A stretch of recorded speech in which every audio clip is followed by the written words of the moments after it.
వందనాలు. అల్పుణ్ణి, అయోగ్యుణ్ణి, ఎన్నికలేని వాడినయ్యా. నాయన నీ వాక్కు చేత మమ్మలను బలపరచండి. మేము చేయవలసిన పనులను మాకు నేర్పండి. కొంత సమయము నిన్ను స్తుతించి, ఆరాధించి నీ వాక్యమునందు ఆనందించాం.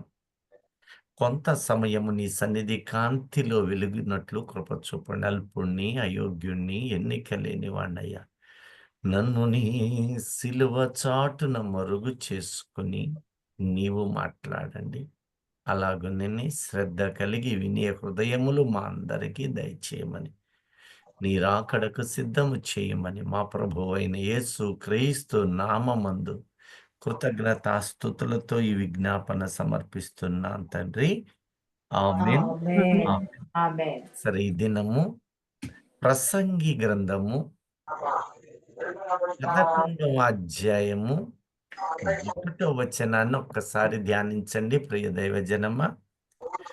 ఎంత సమయము వీలవుతుందో అంత మేరకు ధ్యానించి మిగతా భాగమును మనము నెక్స్ట్ సెషన్స్ లో ధ్యానించుకుందాం. చూడండి, ఒకసారి చెప్పండి సార్. ప్రసంగి 11వ అధ్యాయము 1వ వచనము ఒక్కసారి చదవండి. ప్రసంగి 11. నీ ఆహారమును నీళ్ల మీద వేయుము, చాలా దినములైన తర్వాత అది నీకు కనబడను. చదవమంటారు. చూడండి, ఒక చక్కని మాట ఇక్కడ తెలియచేస్తున్నాడు. నీ ఆహారమును నీళ్ల మీద వెయ్యము. వీలైతే వెయ్యము అనలేదు, వెయ్యమంటున్నాడు. కనుక ఇది ఆజ్ఞ.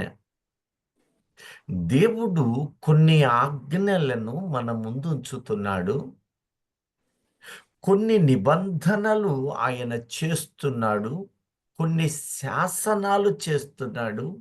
ఇలా దేవుడు అనేక విషయాలు నీవు చేయాల్సిన పని నీకు ఉదాహరణ రూపంలోనూ తెలుపుతాడు. ఓర్పుతో ఉండవలసిన వాటిని ఓర్పుగా తెలవిస్తాడు. కానీ ఇక్కడ చూచినప్పుడు వేయుము, ఫిక్స్. నీ ఆహారము నీళ్ల మీద వేయు. మొదటే ప్రశ్న వేశాను అనకుండా అన్మ్యూట్ చేసుకుని, మేము ఆహారము నీళ్ల మీద వేస్తున్నామన్న వాళ్ళు మాత్రం దేవునికి స్తోత్రం చెబుదాం. పోనీ వేస్తామన్న వాళ్ళు హల్లెలూయా చెబుదామా? సరిపోయింది.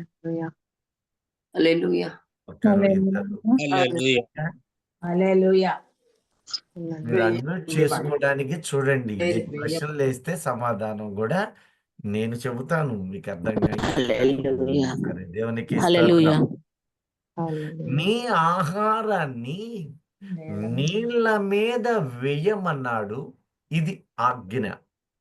రెండవది, చాలా దినాలు అయిన తరువాత అది నీకు కనపడుతుంది. దినాలు, నెలలు, సంవత్సరాలు పట్టవచ్చు, కానీ అది కనపడుతుంది అని ఒక చక్కని ఓదార్పు చెబుతూ ఉన్నాడు, ఆదరణ. అయితే చాలా దినాలు అన్నప్పుడు అప్పటి వరకు నీవు కనిపెట్టుకొని ఉండాలట. ఎంత చక్కని మాట! మొదటిది ఆజ్ఞ ఇస్తున్నాడు, రెండవది ఆదరణ చూపిస్తున్నాడు, మూడవది కనిపెట్టు అంటున్నాడు, ఈ వాగ్దానాన్ని నమ్ము అంటూ ఉన్నాడు. ప్రియ దైవజనమా, ఇప్పుడు 3 విషయాలలో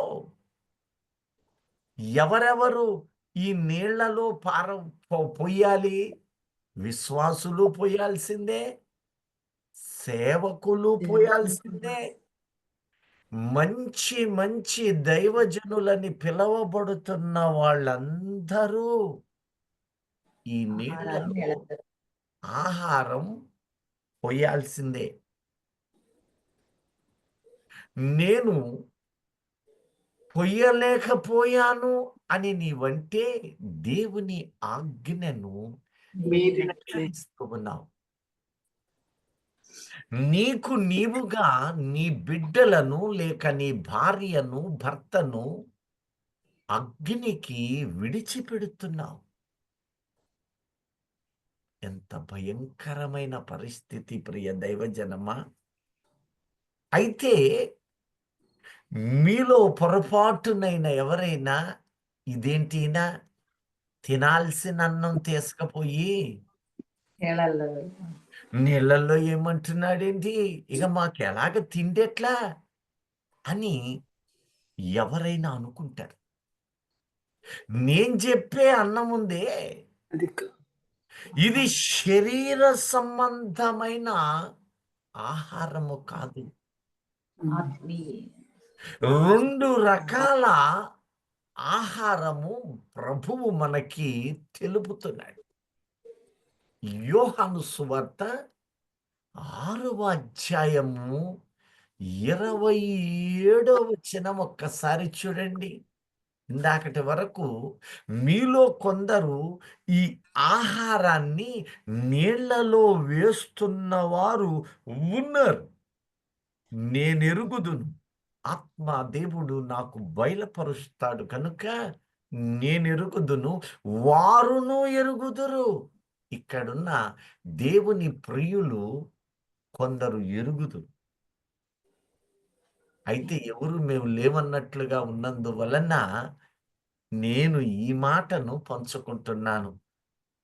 క్షయమైన ఆహారము కొరకు ఇక్కడ కష్టపడకు. 2 ఆహారాలున్నాయి.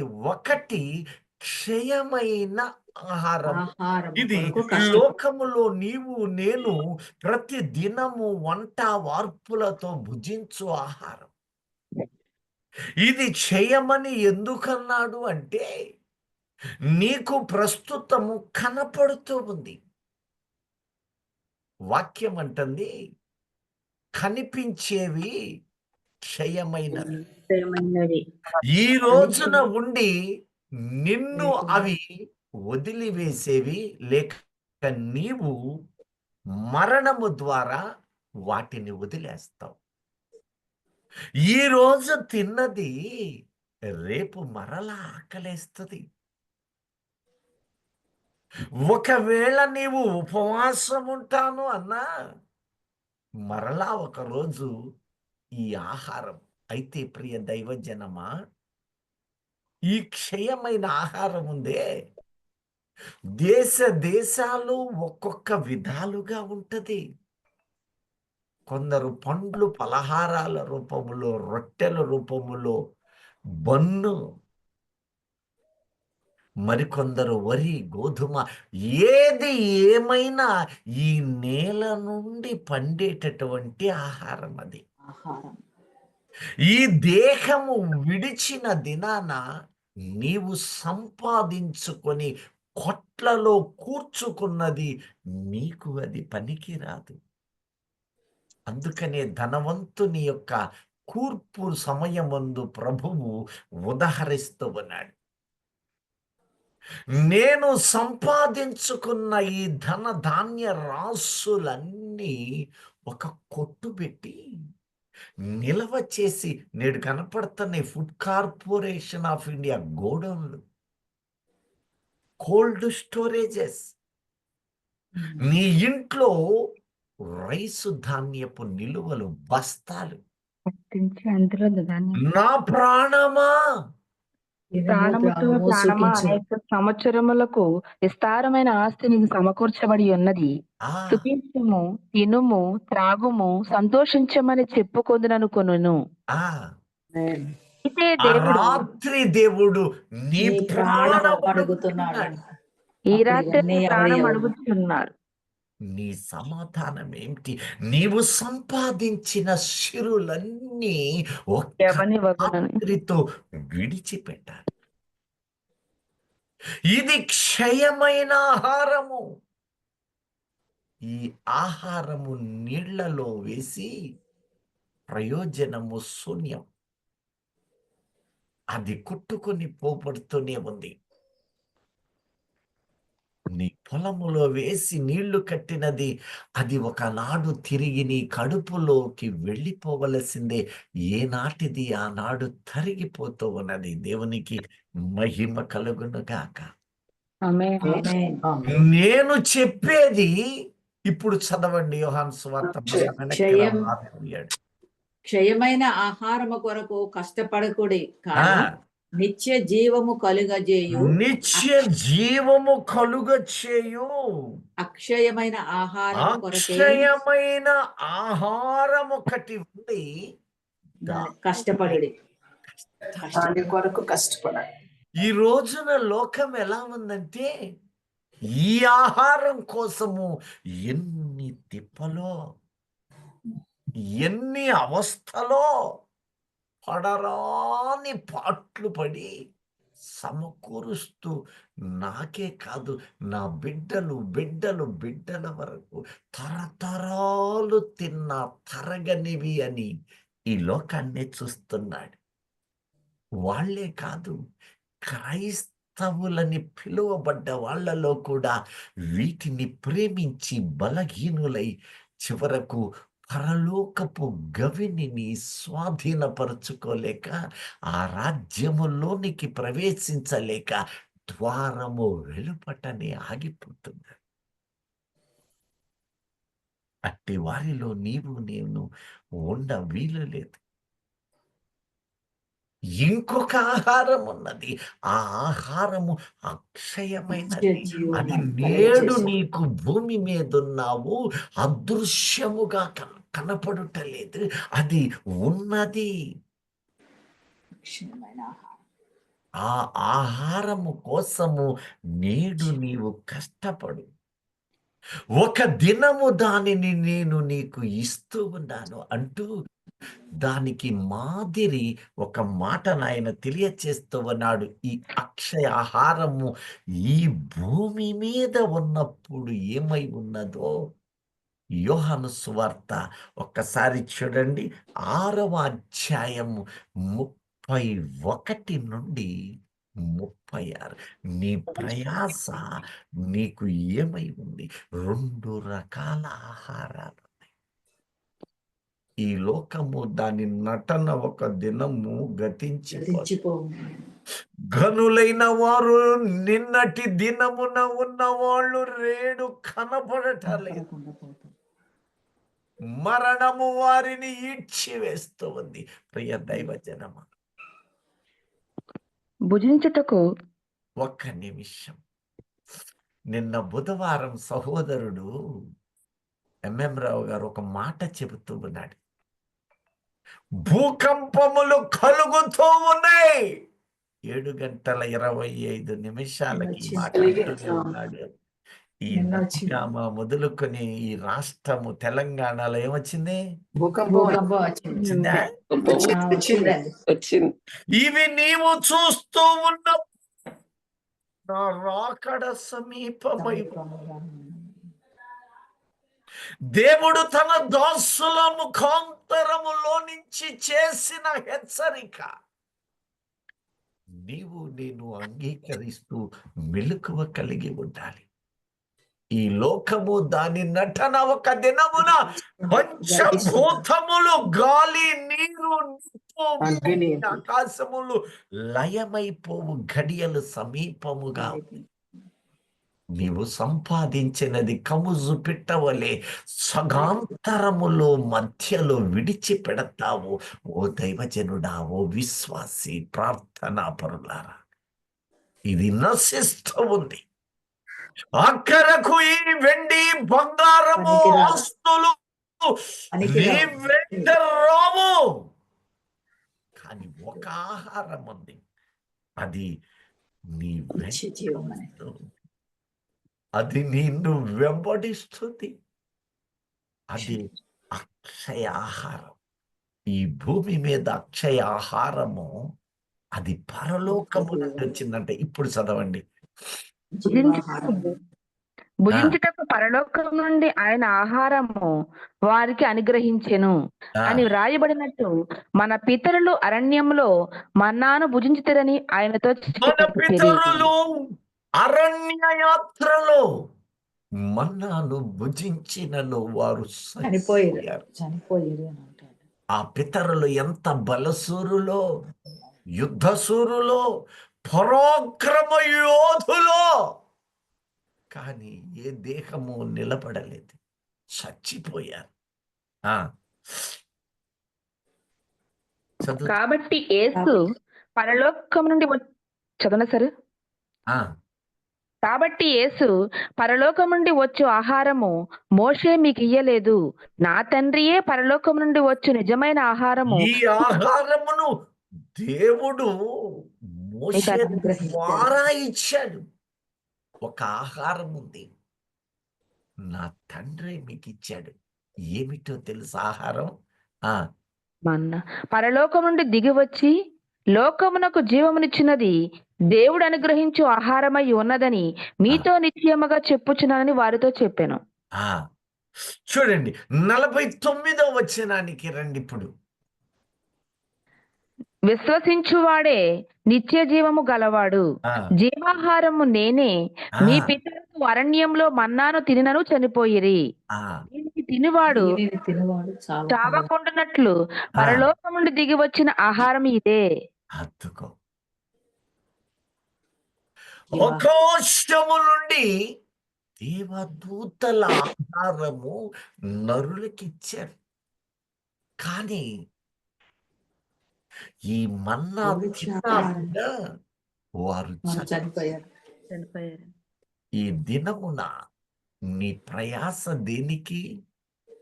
వేకువనే లేచి ప్రయాణం చేస్తున్నావే, నీ ప్రయాస కష్టము వేకువ నుండి రాత్రి వరకు ఏ ఆహారము కొరకు కష్టపడుతూ ఉన్నావు?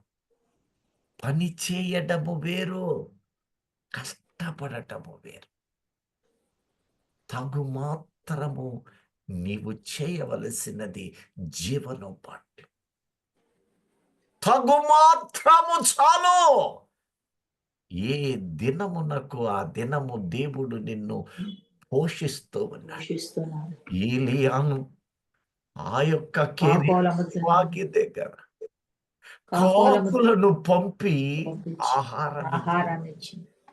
భయపడి దాక్కున్నప్పుడు హోరేబులో దేవదూత చేత ఆహారం ఇచ్చి పోషించిన వాడు.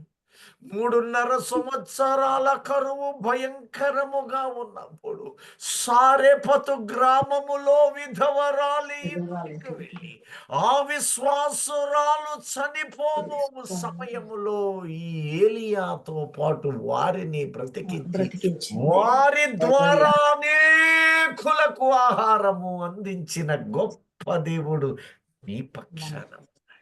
హల్లెలూయా.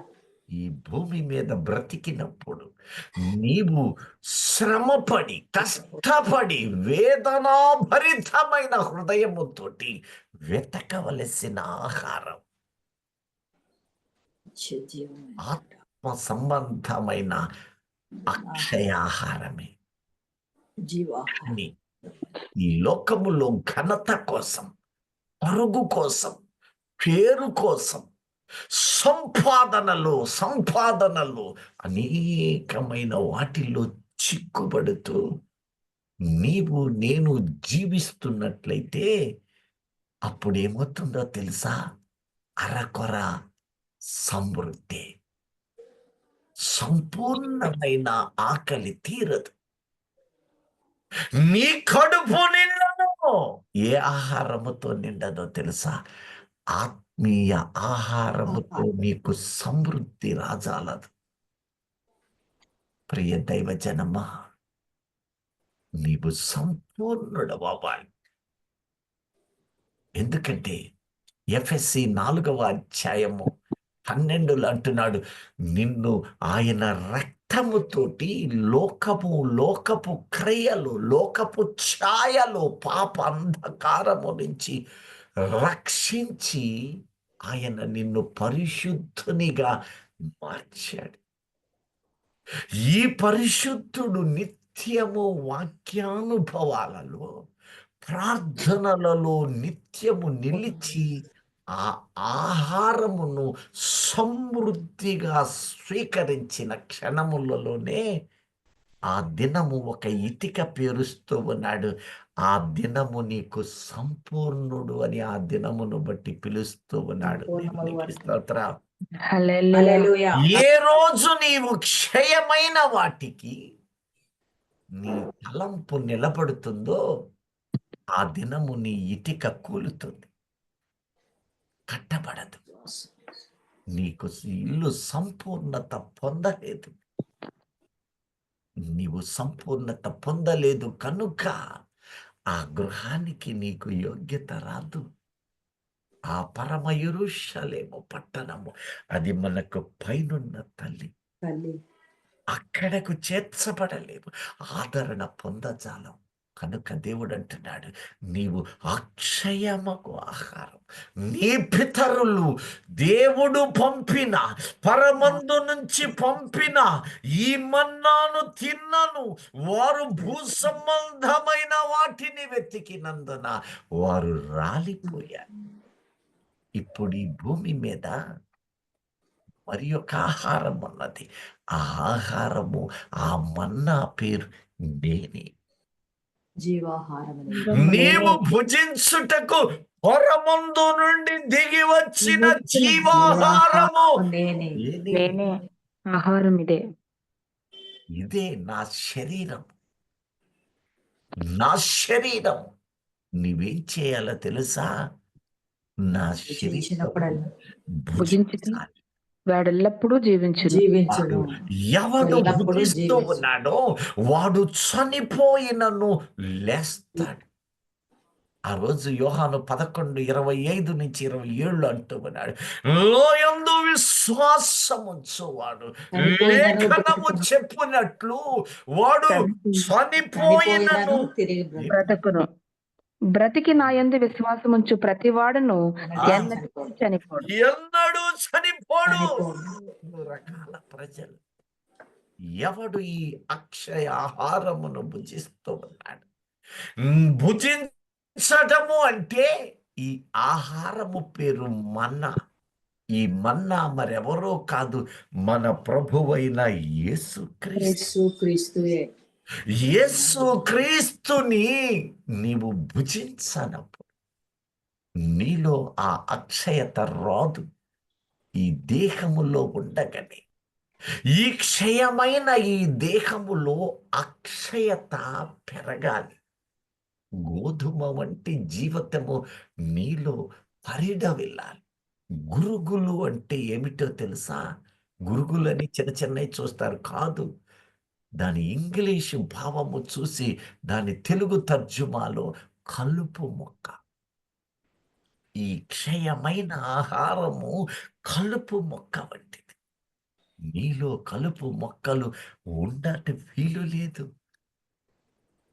అవి పెరగకూడదు. నీలో గోధుమ ఆ సువాసనలు వెదజల్లాలి. అనగా క్రీస్తు నీలో ప్రకాశిస్తూ ఉన్నప్పుడు నీవు అక్షయ ఆహారము దినదినము వడ్రంగి ఇల్లు కట్టేటప్పుడు ఒకేసారి ఇలా అనగానే ఇల్లు రాదు. ప్రతిరోజు ఇటుకలను పేర్చాల్సిందే. ఇటుకలే కాదు, సిమెంటు, సున్నాలు, ఇనుములు, అనేక పరికరాలు ఉపయోగించి ఒక ఇంటిని పేర్చాలి. సమృద్ధి అయిన జీవము నీలో పెరగాలి. అనగా ఆత్మలో దినదినము నీవు పెరుగుతూ జీవించాలి. ఒకరోజు పెరిగి రెండో రోజు తగ్గిపోతే ఆ పెట్టబడిన ఇటిక మరునాడు ఎండిపోద్ది.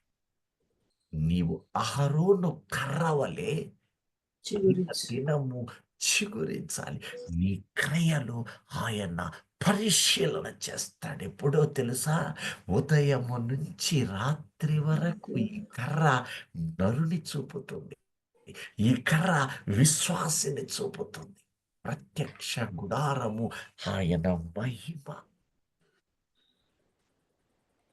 నీవు ఈ కర్రవి.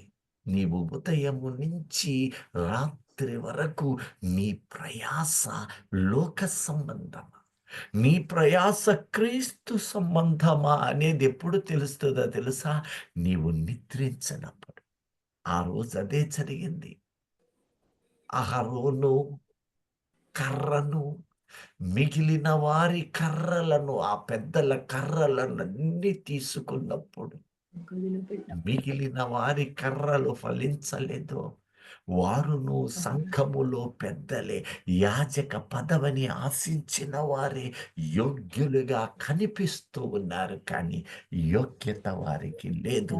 హృదయములను దాని అంతరంగములను పరిశోధించువాడు యెహోవా అయి ఉన్నాడు. హల్లెలూయా.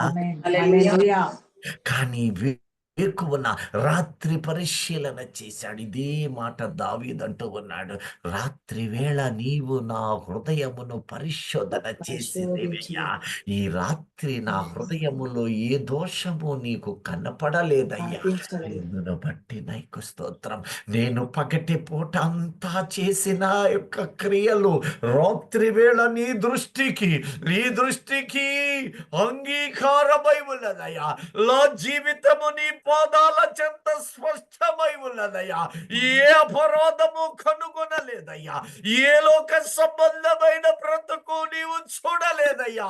నా ఇటుక పేర్చబడింది, నా కర్ర ఫలించిందయ్యా అని నీవు చెప్పగలుగుతున్నావా? ఈ రోజు నేను నిన్నటి దినమున నా జీవితము శ్రేష్టమై ఉన్నది, నిన్నటి దినమున పవిత్రముగా జీవించాను, నేడు పవిత్రముగా జీవిస్తూ ఉన్నాను, జీవిస్తాను, జీవించబోతున్నాను. ప్రతి దినము నీవు నీ తలంపులలో జ్ఞాపకం చేసుకోవాలి. ఆయన మన్నా అయి ఉన్నాడు అంటే ఆ మన్నాను నీవు భుజించాలి. ఆ మన్నా మన ప్రభువే. అయితే ఆ ప్రభువు నేడు ఎలా ఉన్నాడు, ఎలా చేస్తున్నాడు అంటే, ఏ విధముగా నీకు కనపడుతున్నాడు అంటే వాక్యమై ఉన్నాడు. అందుకని ఇర్మియా 15వ అధ్యాయము 16వ వచనం ఒక్కసారి చూడండి. ఇర్మియా 15:16.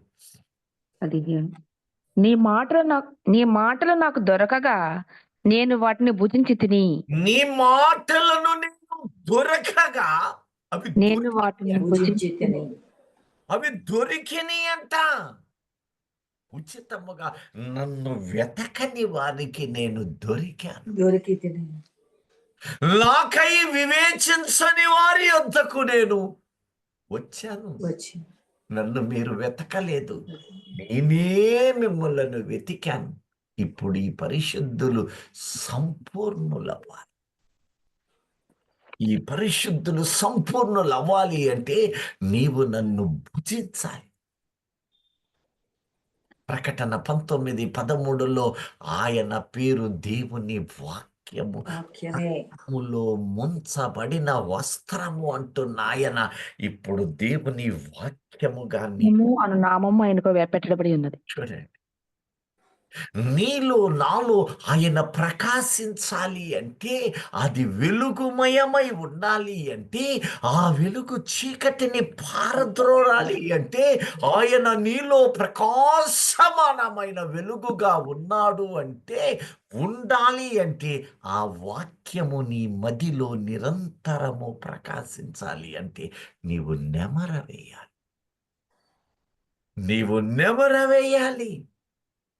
నేనే ఆమన్నాను. ఈ భూమి మీద నీకు ఇవ్వబడిన ఆజ్ఞ అది. దినదినము నీ ఇటుక నీవు కట్టతో ఉండాలి. ప్రకాశమానమైన దైవజనమా, ఆ వాక్యమే, ఆ స్వరమే శరీరధారి అయి మన సత్య సంపూర్ణుడుగా కృప మరియు సత్యము సంపన్నత, సత్య సంపన్నుడు, సంపూర్ణుడు, కృపయు మరియు సత్యం. కృపా సత్యములు కలువరి సిలువలో ముద్దు పెట్టుకున్నాయి, ముద్దాడుకొని నీలో నాలో ఆ కృపను విస్తరింపచేసింది. నీవు ఆ యొక్క నీళ్లలో పారబోయమన్నాడు.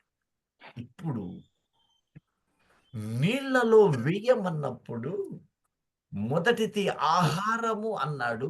2 రకాల ఆహారం ఉంది. ఒకటి క్షయమైనది, రెండవది అక్షయమైనది. ఈ నీవు భూమి మీద పాట్లన్నీ, శ్రమలు ఇవన్నీ పడకుండా నీకు కలిగిన దానితో తృప్తి నందు. నీవు వేదన పొందకు. ఈ ఆహారము గతించిపోతుంది, ఇది క్షయమైనదంటూ నీకు ఆజ్ఞ ఇస్తున్నాడు. అక్షయమైన ఆహారం ఒకటి ఉన్నది, అది నిన్ను పరలోక రాజ్యములోనికి చేర్చుతూ ఉన్నది. ఆ ఆహారము కొరకు కష్టపడదు, ప్రయాసపడు. ఎంత శ్రమ వచ్చినా ఆ ఆహారం అయితే జల్లెడలో చిల్లులలో దానిని వేయకు. జాగ్రత్తగా, అనగా నీ నోటి మాట, హృదయ తలంపులు, నీ నడత జల్లెడవలే నేలపాలు కాకూడదు. నీ ఆహారము అక్షయమైన, అనగా నోటి మాట తలంపు అన్నిటిలో మెలకువ కలిగి, పొదుపు కలిగి, విస్తార మాటలను తొలగించుకొని ఆయన రక్తము నీలో నరనరాలలో ప్రవహించినట్లు మెలకువతో ఉంటుంది. అప్పుడు ప్రార్థన, నీ విన్న వాక్యము, నీవు అనుభవించే ఆత్మీయ స్థితి నిన్ను పరమందునకు తీసుకుని వెళుతూ ఆ రాజ్యము అక్షయ భోజనమునకు నిన్ను సిద్ధపరుస్తూ ఉన్నది. దేవునికి మహిమ కలుగునుగాక. స్థుతించబడి ఆయన రాకడకు సిద్ధమై మిగతా భాగము మరి యొక్క కాలములలో ధ్యానించుకున్నట్లు ఆయన కృపను మన మీద విస్తరింపచేయునుగాక. ఆమేన్. తర్వాత ధ్యానించుకుందాం. సంతోషంగా అంగీకరిస్తున్న వారందరూ ప్రార్థనలో ఏకీభవించండి. అయ్యా నాయన, ఈ క్షయ ఆహారము కోసము, ఈ నశించు ఆహారము కోసము మేము ఈ తృప్తిని చూస్తూ ఉన్నామయ్యా అని అందరూ స్తుతులు చెల్లించండి. సమయము దేవునికి ఇవ్వండి. ఈ లోకము నశించిపోతూ ఉన్నదని ఎరిగి అందరూ వేడుకోండి. అయ్యా, నాకింకా తలంపులు, నా ఆలోచనలలో ఇంకా ఉన్నాయేమో నాయనా, వాటిని తొలగించయ్యా. నిరాకడ దగ్గరలో ఉన్నదయ్యా. అయ్యా ప్రతి వారు సాధ్యమైనంత వరకు